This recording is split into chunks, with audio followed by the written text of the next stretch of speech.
everyone, welcome back to my channel. So for today's vlog, we are celebrating New Year's Eve. Ayan. So guys, nakamute na naman tayo kasi nga pa sound trip sa labas. Maano na naman tayo, makuan. So ayan guys, yung anak ko, pamangkin ko, we are just family. Kami-kami lang nagse-celebrate ng New Year. Ayan, yung bunso, yung mama ko. So yan guys, sa panahon ngayon, 'di ba? So hindi lang naman Pilipino ang gumagawa nito.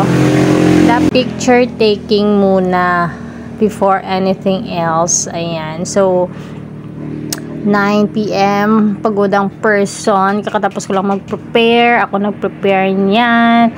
Yung naglechon ng manong kuya ko. Tapos nag-ihaw ng pantat. Yung mga dessert, ako lang. So, nag-burger night lang kami dyan guys, no? Nag-burger kami. Bumili kami ng burger patties, tsaka fries, tsaka dessert. Meron kaming Happy New Year cake. So, very simple, handa lang. So, hindi na ako nagluto ng spaghetti kasi nung Christmas, hindi rin naman nakain. Yung mga bata sa bahay is walang hilig, ano? Yung mga pichi-pichi, yung mga walang, yun yung gusto. Kaya, yung unang naubos na food is yung French fries. So, ayan. Yan talagang gusto ng mga kids. So, yan yung pamangkin ko, anak ko, ayan, kumakanta-kanta sila dyan. So, ayan guys, no, nakakaiyak lang. Nakaka-proud at the same time. So, dati, hindi namin talaga afford yung mga ganito ganyan. So, ngayon, kahit pa paano, meron na kaming handa.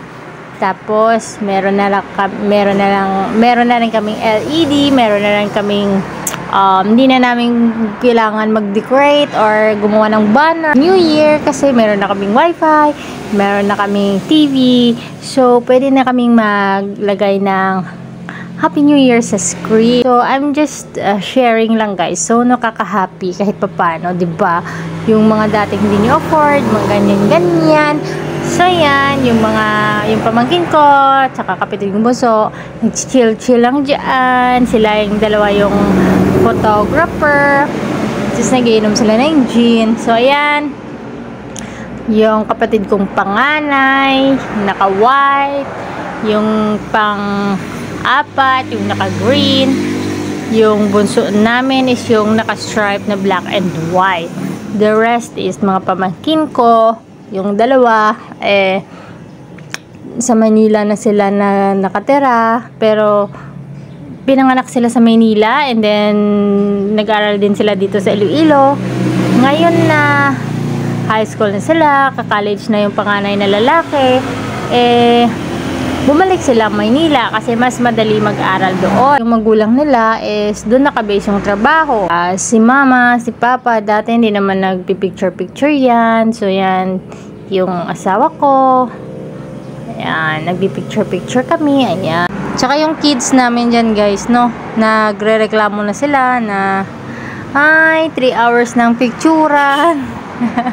Grabe naman pictura, 3 hours na binibigyan nila ng time. Tapos, gutom na daw sila. Ayan. So, talagang ginawa ko guys is pinag-fasting ko sila. Hindi ko sila pinamerienda sa hapon. Hindi ko rin sila pinadinner para diretso kain na sa New Year's Eve.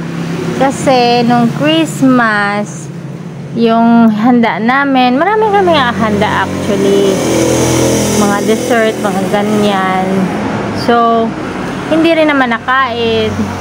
Sumakit yung ulo ko kung saan ko ipapasok pa sa ref. Wala ng space, no? Kaya, pinamigay ko sa kapitbahay kasi masisira lang din naman. So, hindi rin naman nakain. Siyempre, yung mga bata, kinabukasan pa yung maghahanap. Until the next day, hindi pa rin nila ginalaw yung laman ng ref. So, this New Year, ayoko sana talagang maghanda. Pero, sabi ng ate ko, magluto kami. Kaya naghanda na lang ako. Kasi nga, yung okasyon namin, Christmas, fiesta, New Year, pagod ang katawan, pagod ang bulsa. So, mas pagod ang katawan. Kaya, ayun. Parang nagdalawang isip akong mag-prepare. So, ayan, nag-prepare na lang kami ng konti. Yan, meron kaming, dati wala naman kaming 13 fruits sa table. Ngayon, meron na. Dati, wala naman kaming, anong tawag doon? Yung prosperity bowl. Ngayon, meron na. Ayay! So, diba? Nakakagaling, nakaka-amaze. So, yan yung pamangkin kong feelinger, charot. Yung pamangkin kong magaganda. Ayan. Nagkakwentuhan sila, nag-aasaran sila. So, ayan guys. Siyempre, bida-bida si auntie nyo, nagpipicture-picture. Diba? Ginalaw ng pamangkin ko yung video ko kaya dumilim. Ano ba yan guys? So, sa inyo dyan, ano yung handaan nyo? Dito sa Pinas, maganda, masaya, may occasion na ganito. Kaya lang, mapapagod ka. Nakakapagod talaga. Mula preparation, hanggang sa maghugas, hanggang sa magligpit. Ay nako, grabe. Grabe yung pagod. Pero okay lang naman kasi nag-enjoy lang naman lahat. So, bago yung kainan, syempre, mga 3 hours nga, sabi ng mga kids, kami nagpipicture taking, Syempre, bago ang lahat talaga ngayon, picture taking muna. Walang kainan pag walang picture. So, ayan.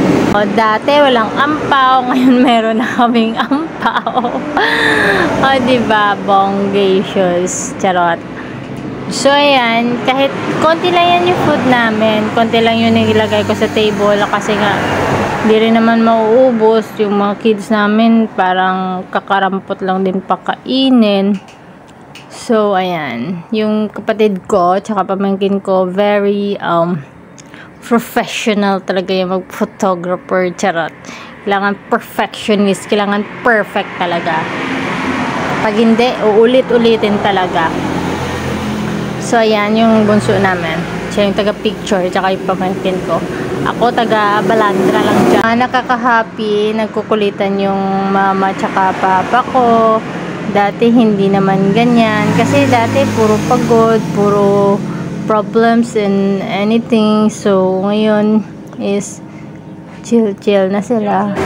Kayo dyan guys, kamusta yung nyo, Pasko?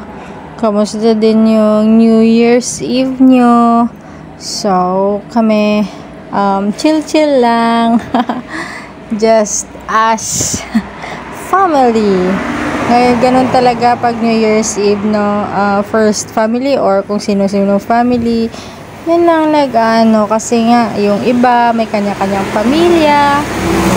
So, kanya-kanyang celebration, kahit konti sa mga bahay-bahay, the Filipino traditions. So, ayan guys. So, mga pamangkin kong makukulit, ayan, nagpipicturan pa sila. Walang katapusang picture taking. Diba dapat mag-picture is perfect. Yung kapatid kong bunso is perfectionist yan. Pagdating sa picture, kailangan talaga is maganda yung outcome. So, ayan.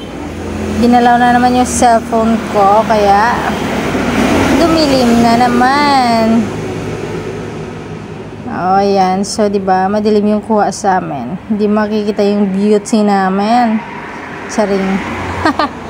So, yan.